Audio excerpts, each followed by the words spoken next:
Análisis feminista, donde el debate se transforma en propuestas.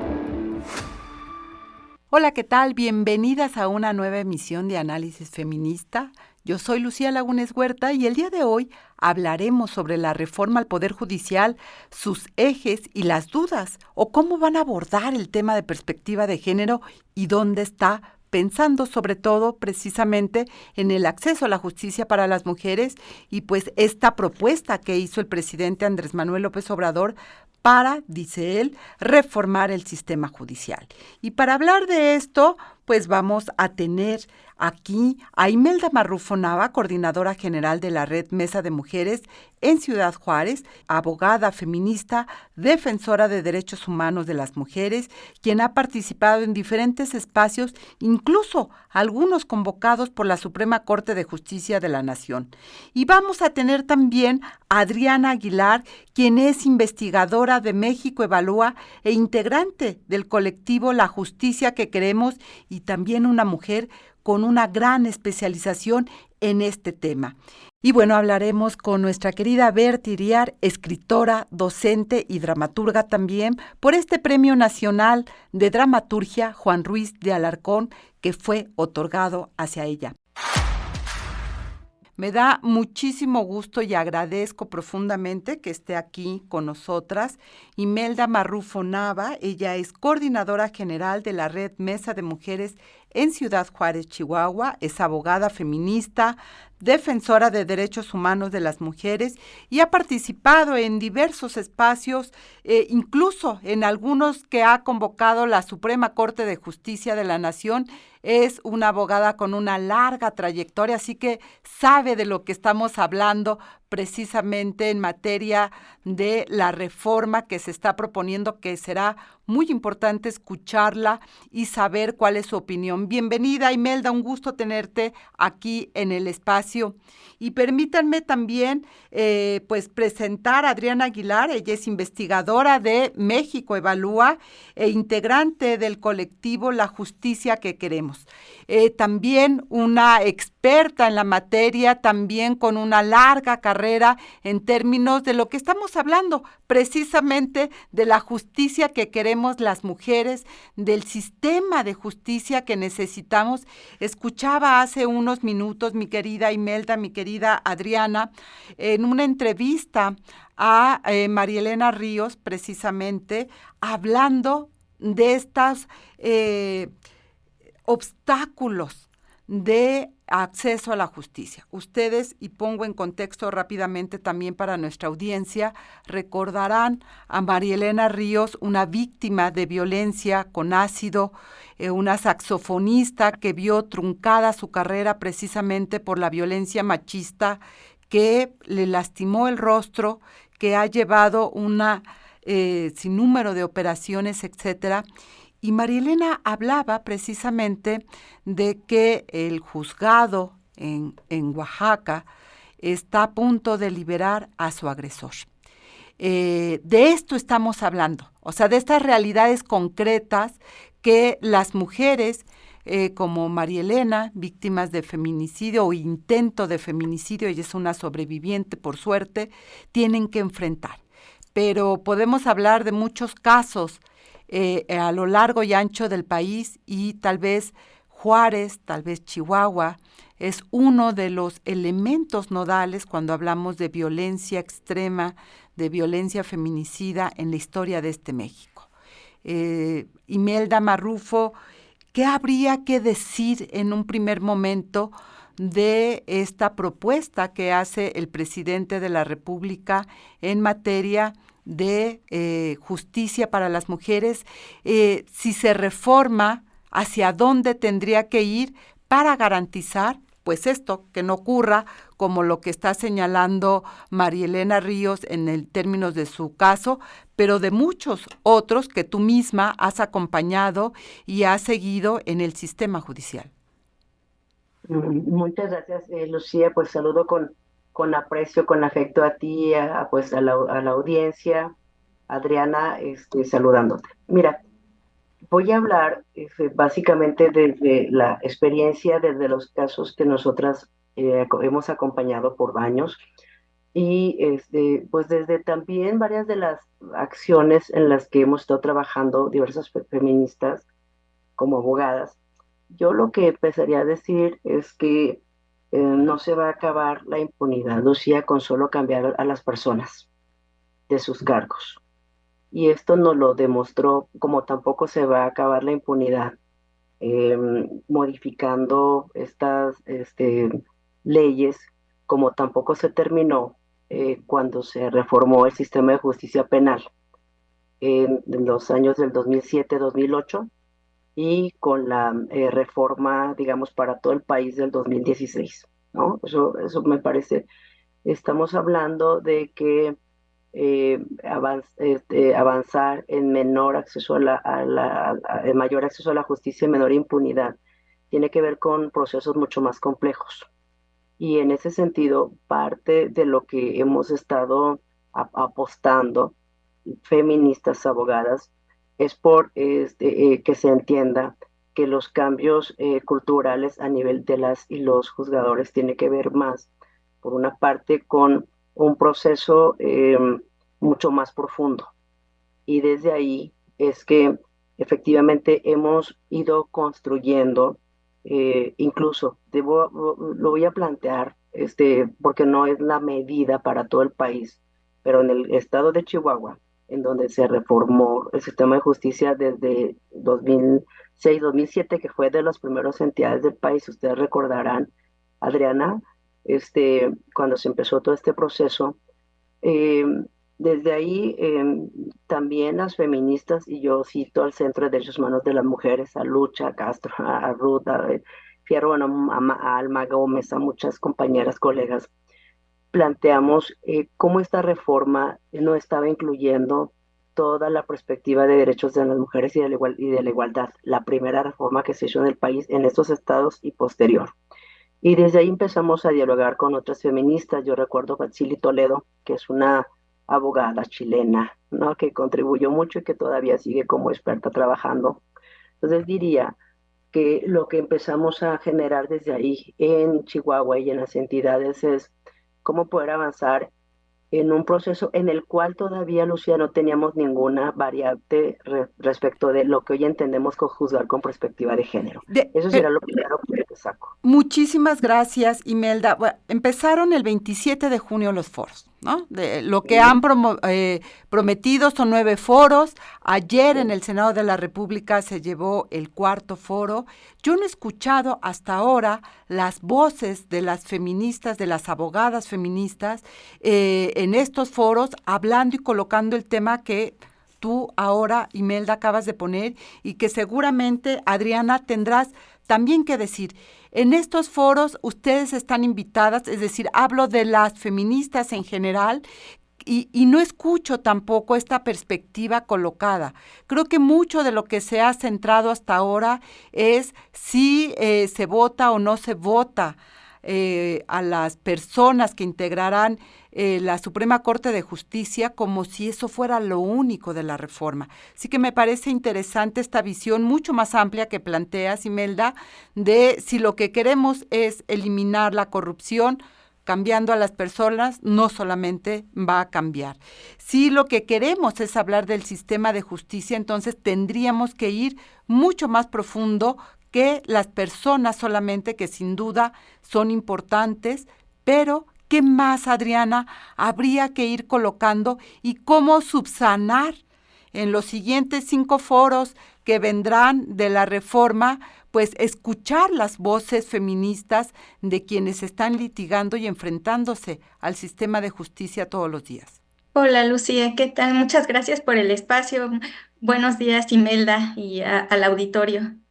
Pues creo que lo primero que quizás valga la pena como entender de esta reforma es que en realidad no es una reforma de justicia, es una reforma que tiene un carácter político y administrativo dirigida especialmente hacia a reformar al Poder Judicial de la Federación.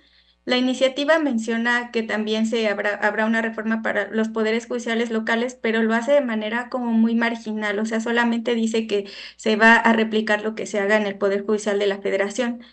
Para tener una justicia integral para todas las personas y en particular para las mujeres, se dejan de lado aspectos esenciales como la seguridad. O sea, no se habla nada de las policías, no se habla nada de las fiscalías, de los centros de justicia para las mujeres, de los centros de reinserción social, donde también hay una importante población de mujeres privadas de libertad sin una sentencia, detenidas a través de mecanismos de tortura diferenciada, ¿no? Con relación a la que sufren los hombres. Todos estos aspectos que tendrían que valorarse en una reforma de justicia no están en la reforma, en la iniciativa de reforma del Ejecutivo.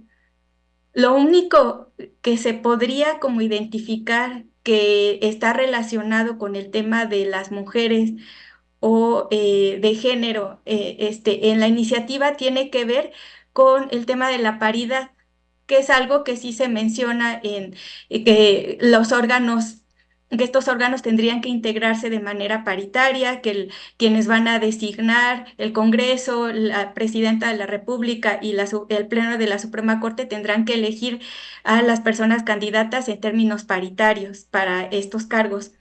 Un tema, y tú lo colocas muy bien, Adriana, dices, esta no es una reforma realmente al sistema judicial, es una reforma política y administrativa. Este es uno de los temas que ha estado también en discusión a partir pues ya de la entrada en el Congreso y esta activación que ha hecho pues tanto la Cámara de Diputados como la de Senadores que está saliendo, que además hay que decirlo, es los últimos actos legislativos que tendrán en el Congreso de la Unión, y se ha hablado mucho precisamente de cobrar facturas en este caso concreto, a la presidenta de la Suprema Corte de Justicia de la Nación, Norma Piña. Se le ha dicho que es por su falta de diálogo o de pericia política para integrarse o dialogar con otros poderes como el poder legislativo, qué sé yo. Es decir, ¿dónde tenemos que ir mirando?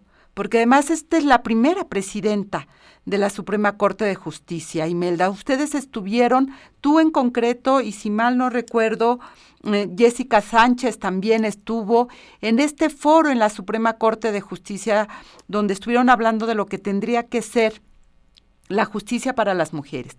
A ver, ¿dónde vamos colocando los acentos realmente y vamos quitando el ruido? Sí, mira, yo es lo que creo es que hay una narrativa que parece ir ganando, que la narrativa que parece ir ganando es eh, esta parte de que la Suprema Corte se ha politizado. Y yo lo que creo es que más bien la reforma y todo el contexto está politizado, que la verdad es que no he escuchado argumentos más allá de la retórica de la campaña que hay para que se concrete la reforma. No he escuchado argumentos sólidos que nos digan a nosotras por qué se debe de reformar y cómo esto beneficia a las mujeres. En marzo pasado fuimos convocadas varias defensoras de abogadas en el país para discutir los ejes de acceso a la justicia que se derivan de la publicación de la lista de cuestiones del Comité de Expertas de la CEDAW. Y nos convocó la Suprema Corte de Justicia de la Nación, dicho sea de paso, la presidenta Norma Piña y algunos ministros y su equipo, Lucía.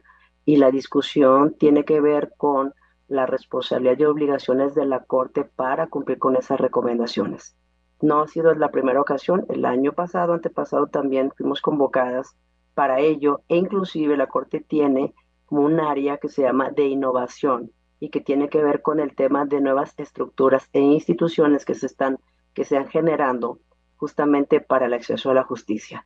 Esa sería la primera cosa que yo quiero decir. Y la otra, para no olvidar, Lucía, a ver, es que si lo que nos ha pasado a nosotras es que las áreas de investigación de la autoridad federal, del gobierno federal, por cuanto hace a los casos de víctimas de feminicidio, de desaparición, Lucía, han declinado las investigaciones que les competen al fuero federal en las investigaciones de Chihuahua, diciendo que eso no les compete. Es decir, Nosotras lo que nos ha pasado es que han evadido la responsabilidad jurídica de investigar desde las autoridades federales, estoy hablando directamente de FEBINTRA para señalar órganos, ¿ah?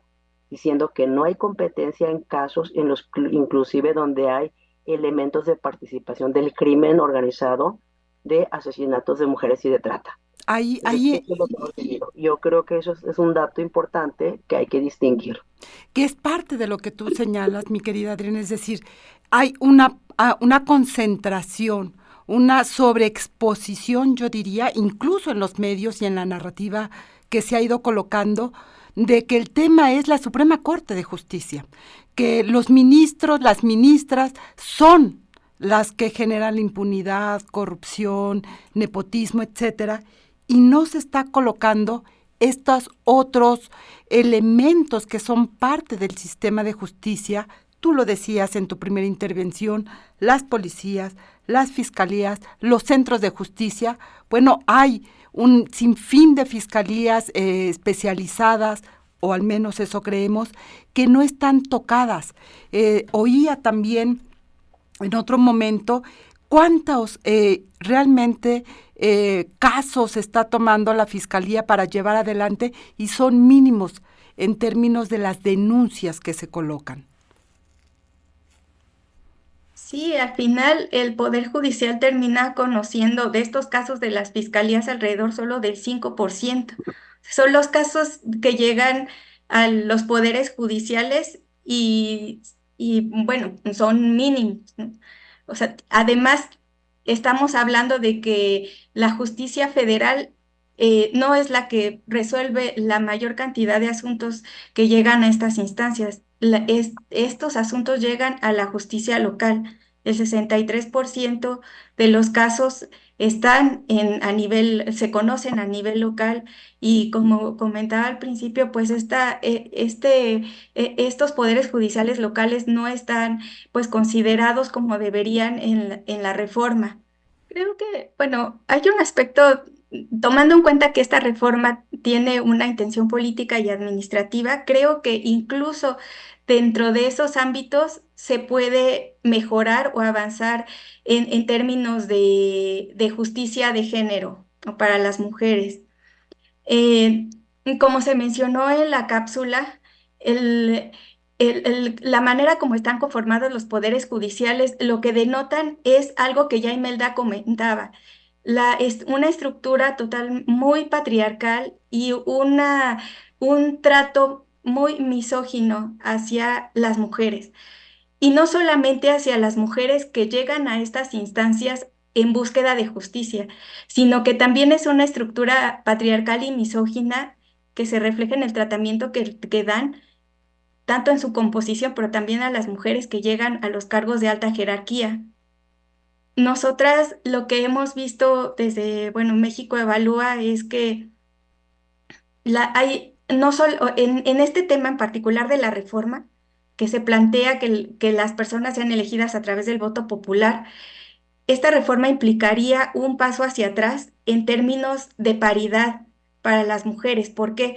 Porque los concursos de oposición han demostrado ser mecanismos que permiten una igualdad o generan una igualdad de condiciones para quienes intentan acceder a estos puestos. Las mujeres se ven un poco con mayor dificultad para acceder a estos cargos si lo que hay en medio es el establecimiento de relaciones de carácter político en espacios que, como tú lo comentabas al inicio y también en la cápsula, en espacios políticos las mujeres somos todavía muy relegadas. Y entonces, o sea, cuando hablamos de representación o del voto popular y de quién, y a pesar de que se está pensando en que haya una composición paritaria, al momento de que se dé esta composición, pero después las mujeres tengan que acceder o tomar estos espacios de interlocución para ser votadas, creo que sí estarían en una desventaja frente a una sociedad que todavía es patriarcal y que, o sea, tendrían como menos ventaja, menos posibilidades de llegar a través de mecanismos de carácter objetivo. ¿Por qué? Y es un, sí. Perdón que te interrumpa, porque A ver, ustedes están colocando temas que son profundos que no están. O sea, nadie, en ninguno de los 4 foros que hasta ahora se han realizado, se han ido colocando estos temas, se han colocado otros que están relacionados. Efectivamente, una de las insistencias que han ido colocándose es que centrar las expectativas de que modificando la forma de llegar de ministras y ministros resolvería todo el problema de justicia es falso. Lo han estado diciendo los propios jueces en diferentes foros, señalando precisamente todo lo que existe alrededor. Ellos son un eslabón, digamos, de una cadena que forma precisamente el sistema de justicia. Adriana, tú señalabas, esto es un acto político y administrativo. ¿Por qué ahora? Digamos, si es un acto político, ¿por qué ahora? ¿Por qué en este momento y no antes? ¿Por qué ahora que tenemos una presidenta en la Suprema Corte de Justicia que desde el día 1 ha sido señalada, ha recibido ataques? Tú hablabas de la misoginia, tú hablabas precisamente de cómo hay un acto mucho más de juicio hacia el actuar incluso de las magistradas, de las mujeres que van llegando en el poder. ¿Qué lectura le das tú con todos estos elementos? Porque uno de los temas es precisamente colocar como falta de pericia política a la ministra presidenta de la Suprema Corte. Los mensajes son muy directos hacia ella. En este momento, desde esta lógica política, ¿cuál es el mensaje también que se manda? Por un lado, vamos a tener a la primera presidenta y por otro lado, este sistema, este poder que ha defendido hasta cierto momento la autonomía del Poder Judicial, pues lo que se está buscando es, ¿qué? Te pregunto, Adriana. Pues lo que se está buscando es asegurar un proyecto político, un programa de gobierno que ha tenido como ciertos frenos o contrapesos en el Poder Judicial. Por ejemplo, en el caso de temas como la energía o la Guardia Nacional. Esos contrapesos al actual presidente pues no le gustan y quiere como tener también el control de este órgano a través de esta reforma.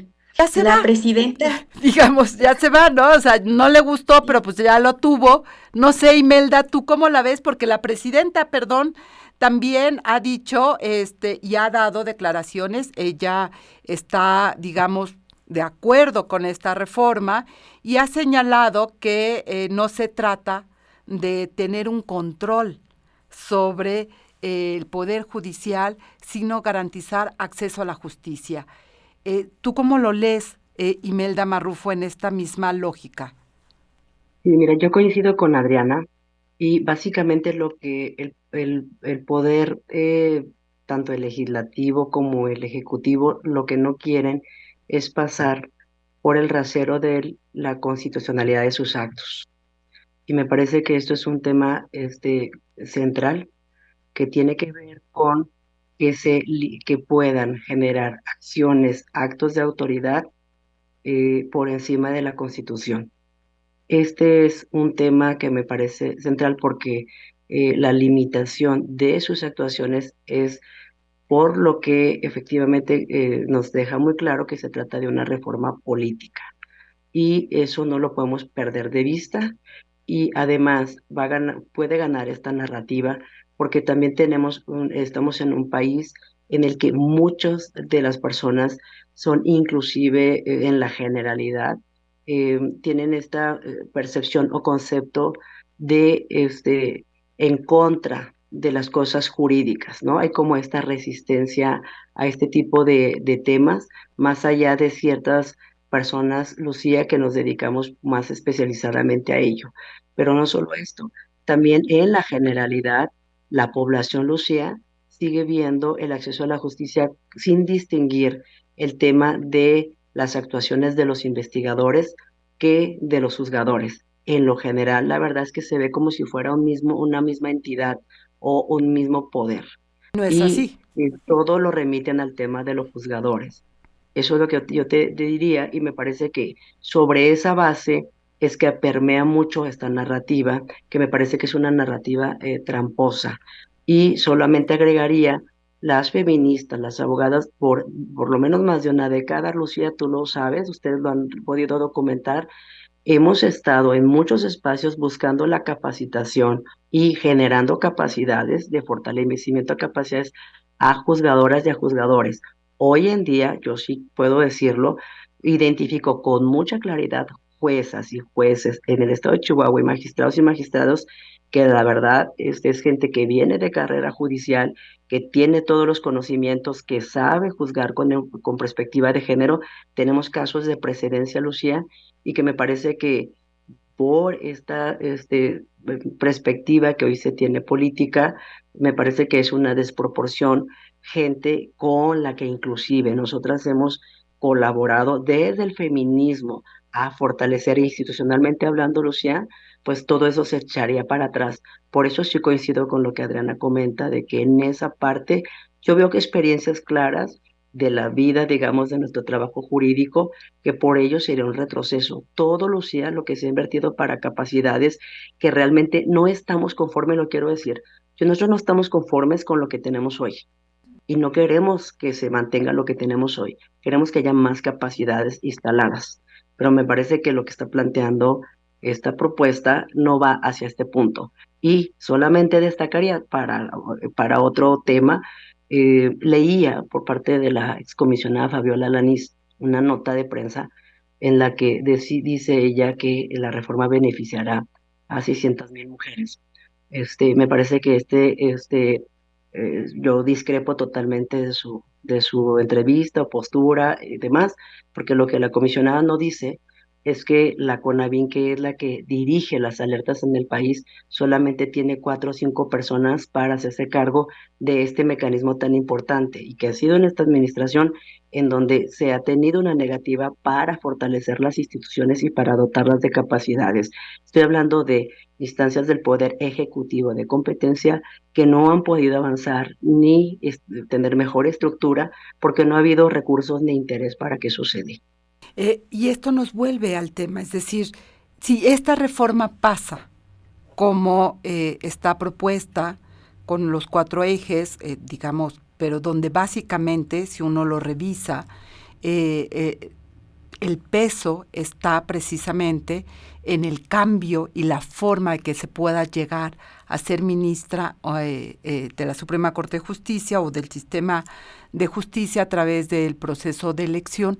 ¿Qué significaría, desde tu perspectiva, Adriana, para realmente el acceso a la justicia? ¿Eso qué cambia? Si es que cambia algo.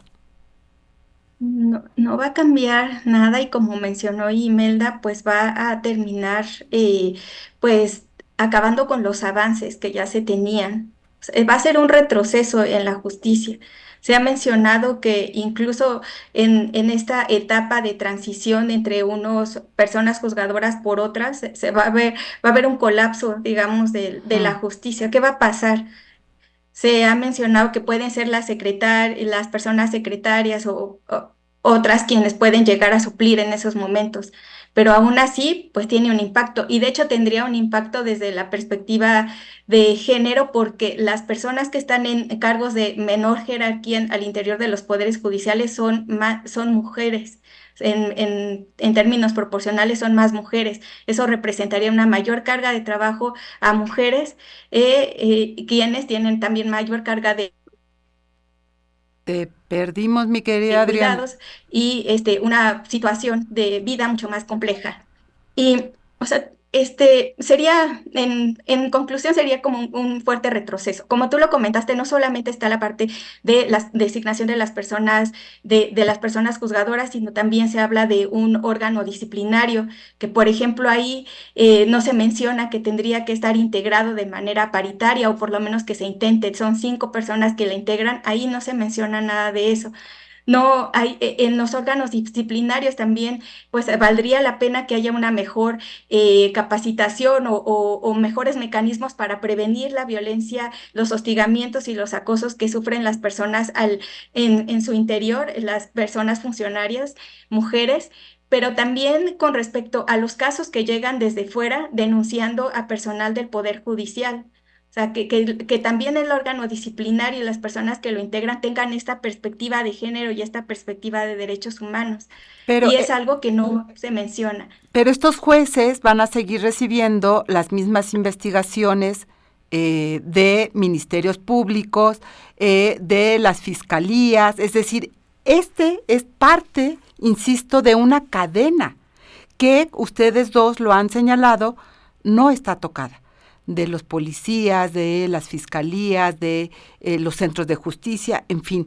Imelda, estamos ya a 3 minutos por cerrar. Una idea de conclusión y preguntarles a ambas si van a buscar participar en algunos de estos foros que todavía faltan por llevarse a cabo. Sí, Lucía, de hecho ayer conversaba con una colega que tú conoces, con Andrea Medina, este, y me compartió la ruta de los foros. La verdad es que algunas de nosotras sí coincidimos en esta postura que estamos planteando ahorita de manera muy rápida contigo, con Adriana, y por supuesto que estamos buscando participar, porque lo que quiero comentarte es que la gran mayoría de los casos que no llegan y que no tienen acceso a la justicia para las mujeres son casos que no están judicializados, y no están judicializados porque no hay investigadores. Y cuando muchos de estos se judicializan, Lucía, llegan tan débiles que la verdad es que en un tema de debido proceso no se sostienen para poder ser, digamos, pues para poder llegar a, digamos, a una sentencia que condene a los agresores o los perpetradores. Entonces creo que desde ahí me parece que es la base. Entendemos que bueno, que esta es una reforma de carácter más política, y que inclusive desde hace un par de años el mecanismo de seguimiento a Belén do Pará en México ha presentado guías, modelos, protocolos, procedimientos, un conjunto de estructuras y de herramientas institucionales que, si el Ejecutivo estatal de los estados y del país lo hubieran implementado, otra cosa tendríamos. Por tanto, herramientas y capacidades y procedimientos están, digamos, dados. Que se implementen y que no, ya le toca a la esfera, digamos, de un poder que en esta administración nos ha demostrado que no ha querido, ¿verdad? Y no le ha interesado que se avance, y es esta justicia con enfoque de igualdad y de género, que por cierto tiene que ver con una conquista que es desde el feminismo lo hemos logrado, ¿verdad? Es decir, lo que nos ponen ahora como temas, muchas de esas cosas no es porque ellos las estén colocando como una gran oferta. Todo eso forma parte de una conquista que ya teníamos ganada. Y no se trata de inventar el hilo negro, creo que hay elementos ya, mi querida Adriana, una idea final para concluir. Pues reforzarlos en lugar de pensar en mecanismos de designación, pensando en esta reforma administrativa, en mecanismos de designación de carácter político que no garanticen que cuando una mujer llegue a estos órganos de justicia sea juzgada por alguien, por un órgano imparcial, que tenga las capacidades, que tenga la perspectiva de género, de derechos humanos. Creo que la apuesta está en el reforzamiento de mecanismos de designación de carácter objetivo, que podrían ser los concursos de oposición a nivel tanto federal como local. Las mujeres han ido poco a poco ascendiendo durante los últimos 5 años en estos cargos gracias a la implementación de estos mecanismos de ingreso y de promoción a los cargos, y que garantiza no solamente la paridad, sino también tener una justicia que vaya avanzando a una mayor calidad hacia las mujeres. Entonces, reforzar estos mecanismos, reforzar también que las mujeres puedan participar en esos procesos, porque muchas veces por sus cargas de trabajo, por la carga de cuidados, no lo pueden hacer. Entonces sí hay también cosas al interior que se deben de revisar para que ellas tengan la oportunidad de que en sus horas de trabajo puedan acudir a sus mecanismos de capacitación, a los exámenes, todo esto. y el tema de las adscripciones, que hablando de aspectos administrativos, que se les dé a ellas la posibilidad de elegir dónde se les dé preferencia para elegir dónde quieren trabajar, porque la mayoría, pues vivimos todavía en una sociedad pues machista, donde las mujeres sí vamos donde nuestros esposos, parejas trabajan, pero no al revés.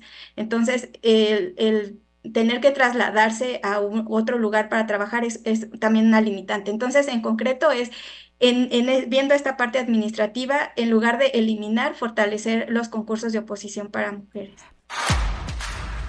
Y vamos a dar un giro en el tema para hablar de un premio y la premiada. Por supuesto, el Premio Nacional de Dramaturgia Juan Ruiz de Alarcón, que fue entregado a Berta Iriart. Berta, querida, muchísimas gracias por estar esta mañana, porque es un lujo tenerte. La trayectoria que tienes, el ahínco que has colocado precisamente para ir colocando temas que no eran relevantes en su momento, y déjame tener algunos de los referentes que se colocan en tu trayectoria tan larga. Una destacada actriz, narradora, dramaturga mexicana, fundadora de la Compañía de Teatro Infantil de la Universidad Veracruzana y directora artística del Festival Internacional del Teatro para Niños y Jóvenes Telón Abierto. Estudió teatro y dramaturgia con maestros de renombre como José Luis Ibáñez, Luisa Josefina Hernández, Susan Leven, María Inés Falconi, en fin. Es un honor tenerte, y cuéntanos qué significa este premio y qué proyectos vienen también.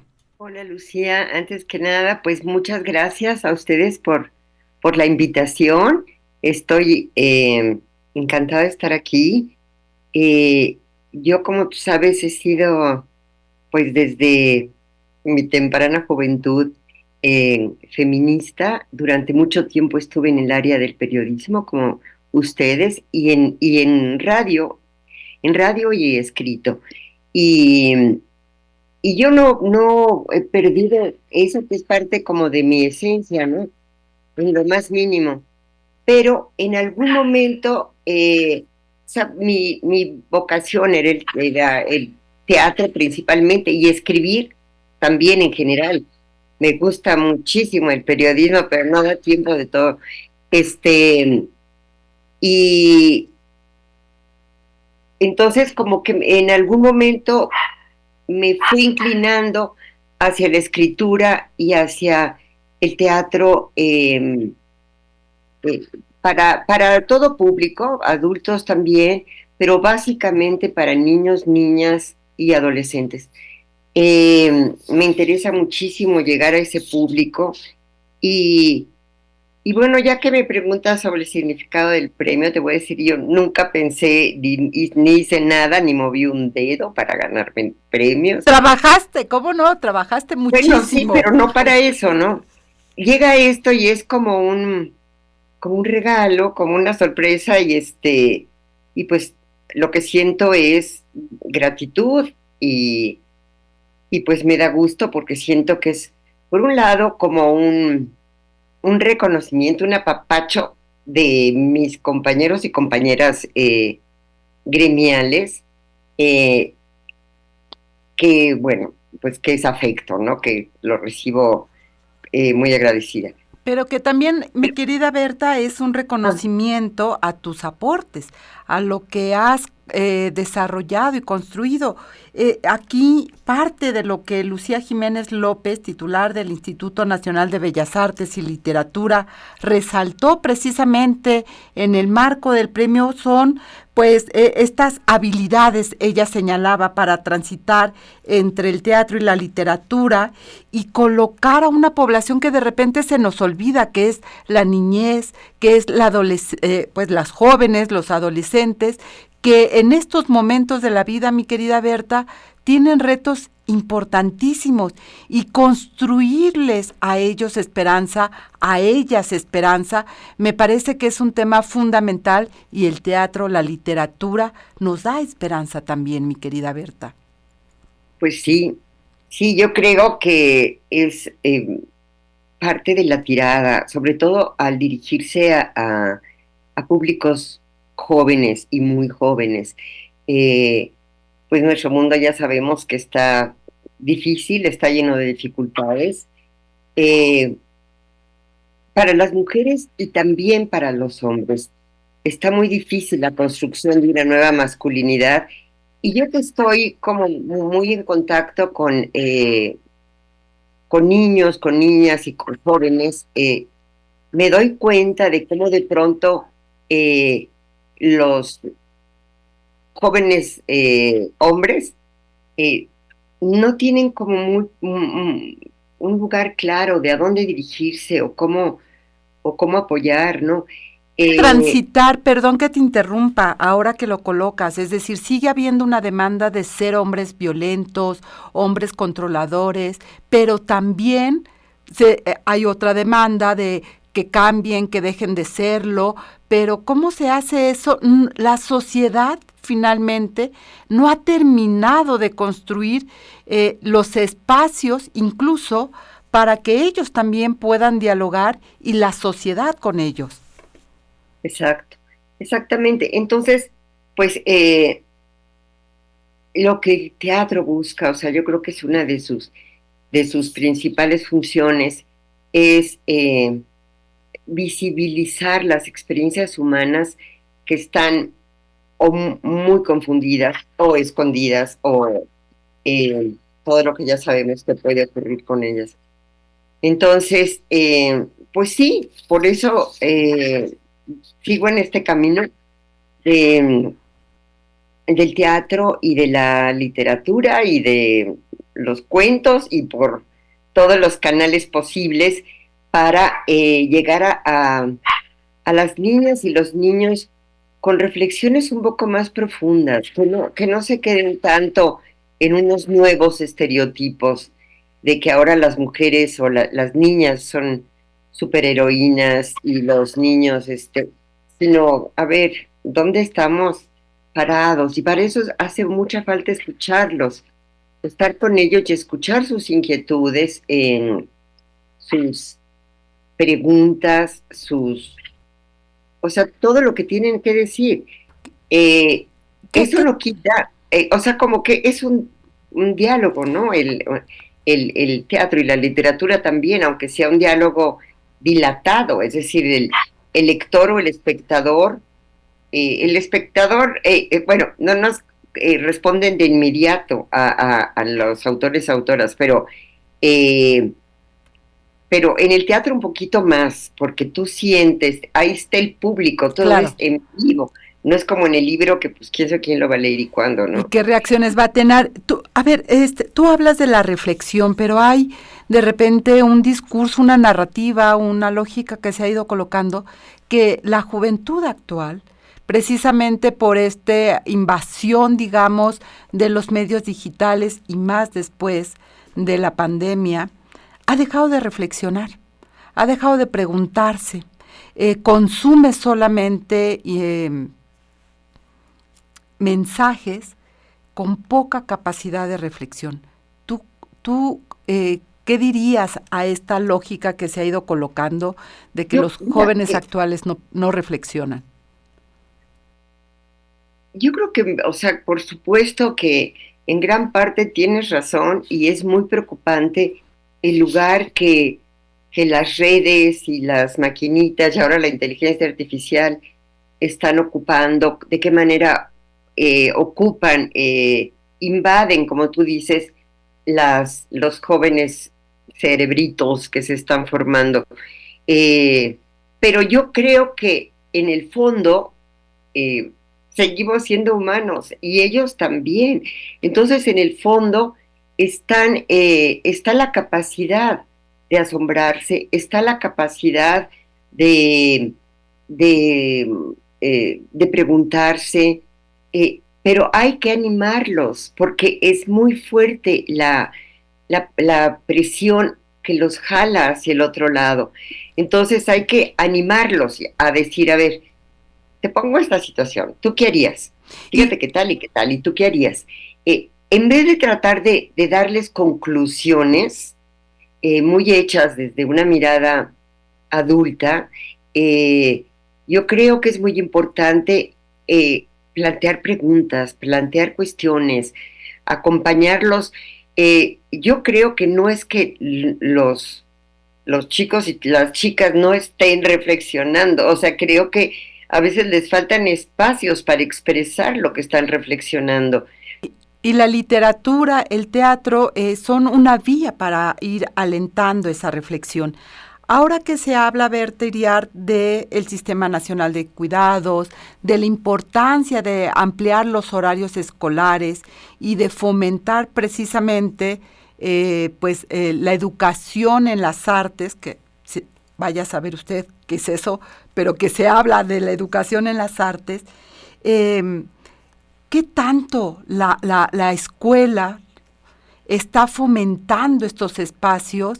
¿Qué tanto se está acercando realmente a generar estas reflexiones? ¿Tú cómo ves todas estas propuestas de la nueva escuela, de ir construyendo esto, que sí, que hace falta? ¿Cómo alentar precisamente a romper esos estereotipos que tú señalabas muy al principio, especialmente con la niñez? Ajá. Yo creo que estamos en una transición que no sabemos hacia dónde va. O sea, el nuevo plan, digamos, de la nueva escuela mexicana y todo esto es muy nuevo. O sea, no sabemos qué va a pasar. Los maestros les llegó digamos, por llamarlo de alguna manera, este paquete, y supongo que algunos están lidiando y lo están haciendo mejor que otros que se han de sentir totalmente desorientados. Para mí es fundamental trabajar con los maestros y las maestras, porque no se trata simplemente de decir, y ahora, bueno, en las aulas va a haber teatro. Digamos, hacia una población que nunca ha leído teatro, probablemente nunca ha ido al teatro y no tiene las herramientas. Entonces, yo no soy una investigadora de la educación, o sea, me encantaría tener tiempo porque me importa muchísimo de ir a las escuelas y ver en vivo cómo están funcionando estas propuestas, hablar con ellas y con ellos, hacer foros, pero bueno, estas son tareas o sea, colectivas, o sea, una sola persona pues puede ser muy poquito, podemos ser poquititos, somos hormiguitas. Entonces, nos tenemos que juntar, tenemos que ahora que llegue el nuevo equipo de gobierno, pues quienes, sobre todo la gente más interesada en la educación. Mario Delgado, mi querida Berta, que está nombrado como secretario de Educación Pública, pues esperemos que pueda tener esta mirada abierta para poder construir. Yo no tengo esperanza. Yo no tengo muchas esperanzas en que alguien que nunca ha estado interesado en la educación, y menos en la educación artística o en el arte, de pronto vaya o pueda hacer algo que vale la pena, porque simplemente, no porque no pueda, sino porque no está en su campo de preocupaciones. Nunca lo ha estado. Se necesita mucha experiencia para echar a andar un proyecto cultural bien cimentado para las infancias y las adolescencias, y urge, pero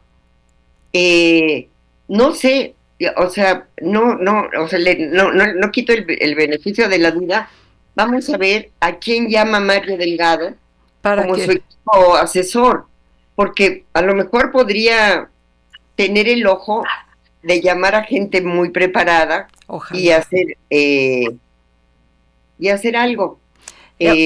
Hasta el momento, la verdad, yo no tengo mucha esperanza.